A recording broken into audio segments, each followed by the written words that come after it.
নমস্কার, দেখছেন talk to Bangla. আমি অভিষেক রয়েছে আপনাদের সাথে। এই মুহূর্তে যে খবর নিয়ে উপস্থিত হয়েছে, দিলীপ ঘোষ বঙ্গ বিজেপির প্রাক্তন রাজ্য সভাপতি এবং তার যে বর্ণময় জীবন বর্তমানে কয়েকদিন যাবত তা নিয়ে কিন্তু চর্চার শেষ নেই এবং এই মুহূর্তে দিলীপ ঘোষ তৃণমূলের দিকে পা বাড়িয়ে আছেন কিনা সেটাই কিন্তু এখন একমাত্র প্রশ্ন। এবং যে সময় কিন্তু বারংবার বিজেপির অভ্যন্তরের বিভিন্ন নেতারা, সৌমিত্র খাঁ থেকে বিভিন্ন নেতারা কোনোভাবেই এন্ডোর্স করছেন না এবং মেনে নিতে পারছেন না, এবং সাধারণ কর্মী সমর্থকরাও মেনে নিতে পারছেন না দিলীপ ঘোষের দীঘায় যাওয়া এবং মুখ্যমন্ত্রীর সাথে বসে মুখ্যমন্ত্রী যে এই জগন্নাথ ধাম কালচারাল সেন্টার উদ্বোধন করেছেন কিংবা তৈরি করেছেন সেটার ভূয়সী প্রশংসা করা।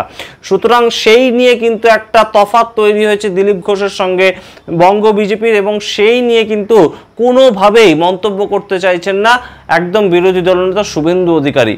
এবং তিনি বারংবার বলছেন যে হিন্দুরা মার খাচ্ছে, সেটা নিয়েই শুধু তিনি এই মুহূর্তে কনসেন্ট্রেট করতে চাইছেন, কোনো ব্যক্তিবর্গকে নিয়ে তিনি কথা বলতে চাইছেন। এবং দিলীপ ঘোষ কি করবেন সেটা নিয়ে যেমন জল্পনা চলছে, তার মধ্যে কিন্তু একটি সংবাদ মাধ্যমে একদম সরাসরি খবর বেরিয়েছে তাদের সূত্র মারফত। তারা বলছে যে একদম আরএসএস থেকে নাকি দিলীপ ঘোষকে ইতিমধ্যে বয়কট করার একটা সিদ্ধান্ত নেওয়া হয়েছে এবং আরএসএস বলে দিয়েছে সম্পূর্ণভাবে যে দিলীপ ঘোষকে এই মুহূর্তে বিভিন্ন যে সাংগঠনিক কাজকর্ম দেওয়া হতো সেগুলো থেকে যাতে বিরত রাখা হয়। তার কারণ নিচু স্তলার কর্মীরা তারা কিন্তু বিজেপির থেকে তাহলে সরে যাবে যদি এর পরেও দিলীপ ঘোষকে নেতৃত্বের জায়গায় রাখা হয়। তার কারণ আমরা জানি ইতিমধ্যেই দিলীপ ঘোষ কিন্তু সবচেয়ে জনপ্রিয়তম এখনো পর্যন্ত রাজ্য সভাপতি বিজেপির তরফে থেকেছেন। 2016 সালের পর থেকে 2021 সাল পর্যন্ত সম্পূর্ণ বিজেপির যে উত্থান পশ্চিমবঙ্গে 2016 সালের নির্বাচনেও বিজেপি যেখানে 3টি বিধানসভার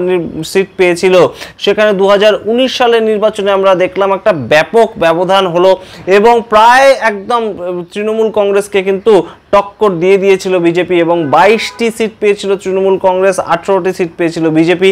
এবং তারপরেই একদম একটা হাওয়া উঠেছিল যে পশ্চিমবঙ্গে হয়তো পরিবর্তন করে ফেলবে সরকার বিজেপি, এবং বঙ্গে কিন্তু 77টি সিট পেয়ে তারা দ্বিতীয় স্থান অধিকার করেছিল দিলীপ ঘোষের এপিসোড থাকাকালীনই। কিন্তু বঙ্গে এই মুহূর্তে দিলীপ ঘোষ বিরোধী একটা রীতিমতন বিজেপির অভ্যন্তরেই কিন্তু নেতা বিভক্ত হয়ে গেছেন দুটো দলে। এক পক্ষ দিলীপ ঘোষের পক্ষে থাকলেও আরেক পক্ষ দিলীপ ঘোষের বিপক্ষে, এবং ম্যাক্সিমামটাই কিন্তু দিলীপ ঘোষের বিপক্ষে চলে গেছে। সে জায়গা থেকে যেমন সৌমিত্র খাঁ বিষ্ণুপুরের সাংসদ, তিনি বলছেন যে দিলীপ ঘোষ এই মুহূর্তে একটা অজুহাত খুঁজছেন যে দল তার বিরুদ্ধে আচরণ করবে, দল তার বিরুদ্ধে সিদ্ধান্ত গ্রহণ করে সেটা পাবলিকলি বলবে এবং দিলীপ ঘোষ অপমানিত বোধ করে তৃণমূলে চলে যাবেন এবং নিউ টাউন থেকে নাকি তিনি দাঁড়াবেন এবং 2026-এর তৃণমূল কংগ্রেসের টিকিটে দাঁড়িয়ে তিনি নাকি আগামী 10 বছর এই তৃণমূল কংগ্রেসের সরকার থাকাকালীন মন্ত্রী থাকবেন। এতদূর পর্যন্ত বলছেন সৌমিত্র খাঁ একটি ইউটিউবকে দেয়া সাক্ষাৎকারে। ঠিক তেমনভাবেই একদম সরাসরি অন্য দিক থেকে একটা কথা উঠে এসছে আরেকটি নিউজ পোর্টালে, যে খবরটা বেরিয়েছে সেটা কিন্তু আরও গুরুতর, যেটা হচ্ছে দিলীপ ঘোষকে এই মুহূর্তে কর্মী সমর্থকরা, নিচুতলা গ্রাসরুট লেভেলের যারা বিজেপি সমর্থক, বিজেপি কর্মী, যারা প্রতিদিন তৃণমূল কংগ্রেসের বিরুদ্ধে পাড়ায় থেকে মাঠে ময়দানে থেকে তৃণমূল কংগ্রেসের বিরোধিতা করে এবং একদম সরাসরি তারা কিন্তু দিলীপ ঘোষকে আর এই মুহূর্তে চাইছেন না। তাদের কিন্তু সামনে একটাই লক্ষ্য যদি থাকে তৃণমূলকে সরানোর লক্ষ্য, তাহলে সেই ক্ষেত্রে তারা একমাত্র শুভেন্দু অধিকারীকে তাদের নেতা হিসেবে মেনে তারা কিন্তু লড়াইটা করতে চাইছেন। এটা যদি আরএসএস এর পর্যবেক্ষণ হয়, আরএসএস কিন্তু এই মুহূর্তে চাইছে না যে দিলীপ ঘোষের এগেনস্টে কোনো কথা বলতে। তার কারণ দিলীপ ঘোষের একটা লম্বা কেরিয়ার আছে আরএসএস এর সঙ্গে, তিনি আরএসএস এর একদম ধারক এবং বাহক বলা যেতে পারে, এবং সেই জায়গা থেকে দিলীপ ঘোষ আরএসএস এর প্রচারক হিসেবে কাজ করেছেন জীবনের ম্যাক্সিমাম সময়টা। তাই আরএসএস দিলীপ ঘোষের বিরোধিতা করবে একদম সরাসরি একদম গ্রাউন্ড লেভেলে এসে, সেটা কিন্তু খুব একটা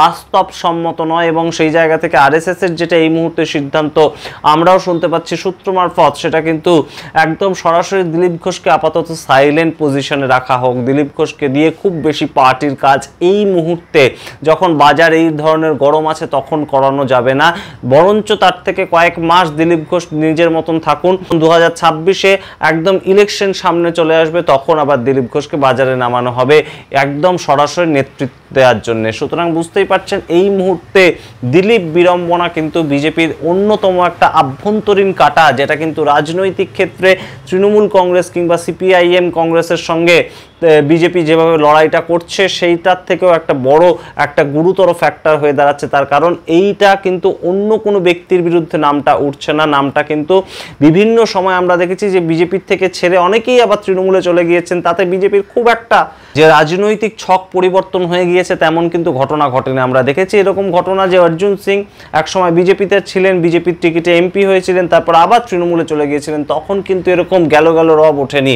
তারপরে আমরা দেখেছি যে বিভিন্ন নেতা যারা বিজেপিতে এসছিলেন এই আশাতে যে 2021 সালে বিজেপি সরকার গঠন করবে পশ্চিমবঙ্গে, তারা আবার তৃণমূল কংগ্রেসে চলে গেছেন, যার মধ্যে অন্যতম জয়প্রকাশ মজুমদার তৃণমূল কংগ্রেসের বর্তমানে স্পোক্স পার্সন হিসেবে তিনি কাজ করছেন, তিনি অন্যতম একজন বিজেপি স্পোক্স পার্সন ছিলেন। কিন্তু তাদের নিয়ে কিন্তু এতটা গুরুতর আলোচনা হয়নি, কিন্তু দিলীপ ঘোষকে নিয়ে এত আলোচনা হওয়ার কারণটা কিন্তু দিলীপ ঘোষের যে কাঠামোটা, দিলীপ ঘোষের যে ব্যাকগ্রাউন্ডটা সেটা সবাইকে চমকে দিচ্ছে। এবং আরএসএস এর ব্যাকগ্রাউন্ড থেকে উঠে এসে দল পরিবর্তন করে যদি দিলীপ ঘোষ এই 61 বছর বয়সে হঠাৎ করে তৃণমূল কংগ্রেসের টিকিটে জয়ী হন কিংবা দাঁড়ান ভোটে, সেটা কিন্তু অবশ্যই খুব একটা সুখকর হবে না বঙ্গ বিজেপির জন্য। এবং বঙ্গ বিজেপির প্রতি যে সমস্ত ভোটগুলো এখনো পর্যন্ত দোদুল্যমান ভোট, অর্থাৎ যে ভোটগুলো এখনো পর্যন্ত বামেদের ভোট দেয়, যে ভোটগুলো এখনো পর্যন্ত কংগ্রেসকে ভোট দেয়, আইএসএফকে ভোট দেয়, কিংবা অন্যান্য নিজেদের পছন্দ মতন এক একজনকে ভোট দেয়, এরকম বহু ব্যক্তি রয়েছেন।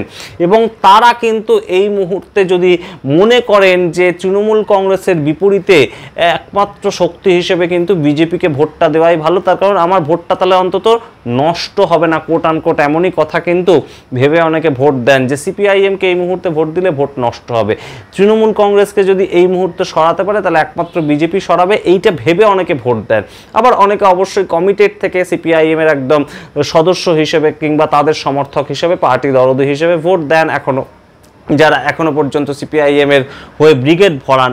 এবং সেই সূত্রে আমরা দেখেছি যে একদম কমিটেড কিছু ভোট ছাড়া সিপিআইএম এর যে দোদুল্যমান ভোটটা, কংগ্রেসের যে দোদুল্যমান ভোটটা, সেটা কিন্তু বিজেপির ফলে চলে যাচ্ছে অ্যান্টি তৃণমূল ভোট হিসাবে। এবং সেই ভোটটাকে কিন্তু ক্যাপচার করতে পারত বিজেপি যদি এই দিলীপ ঘোষকে নিয়ে টালমাটাল অবস্থাটা না হতো। এবং সেটাই কিন্তু এই মুহূর্তে পরিস্থিতি, যে দিলীপ ঘোষ বঙ্গে বিজেপিটা দাঁড় করালো, সে যদি তৃণমূল কংগ্রেসে চলে যায় তাহলে কিন্তু একদম সরাসরি বলা যেতে পারে বিজেপি এইখানেই মুখ থুবড়ে পড়বে।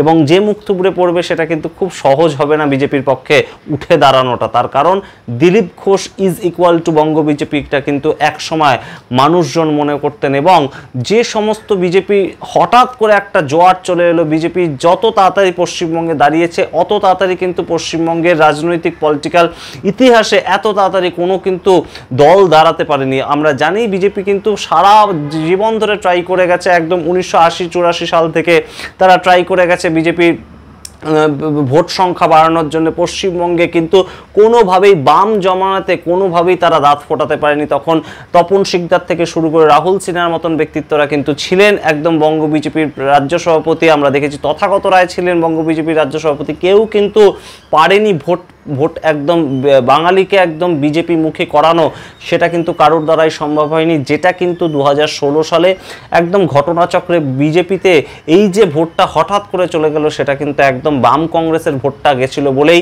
পর্যবেক্ষকরা ধারণা করেছিলেন। এবং সেই ভোটটাকে কিন্তু নিয়ে গেছিলেন দিলীপ ঘোষ। এবং দিলীপ ঘোষের যে একদম টান কথা, একদম উত্তেজনাপূর্ণ কথাবার্তা, রোগরে দেবেন কখনো তিনি বলেন, একদম গরম ডায়ালগ দেন তিনি, সেই সমস্ত কথা কিন্তু একদম অনেকাংশে নিচু তলার যারা গ্রামীণ মানুষজন, গ্রামীণ ভোটার যারা বিভিন্ন সময় কিন্তু সরকার বিরোধী ভোট দেবেন বলে মনস্থ করেন, তাদেরকে খুব আকৃষ্ট করেছিল। এবং তাদেরকে আকৃষ্ট করে এই মেঠো ভাষার নেতা কিন্তু অবশ্যই দিলীপ ঘোষ তার মতন একটা জনপ্রিয়তা তৈরি করেছিলেন। সেটা যদি এই মুহূর্তে বিজেপি ছেড়ে সেই দিলীপ ঘোষ চলে যান তৃণমূল কংগ্রেসে, তাহলে বিজেপিকে আর কিভাবে একদম গ্রামের প্রান্তিক মানুষ কিংবা একদম যারা রেগুলার বেসিস খবর দেখেন না কিন্তু খবরের ভিত্তিতে তাদের কিন্তু একটা গুরুত্বপূর্ণ ভোট তারা দান করেন বিভিন্ন সময়, তাদের কাছে কিন্তু দিলীপ ঘোষ তৃণমূলে চলে গেলেন এটাই হবে হেডলাইন, এবং তার পরিপ্রেক্ষিতে তারা যে ভোটটা দেবেন সেটা কিন্তু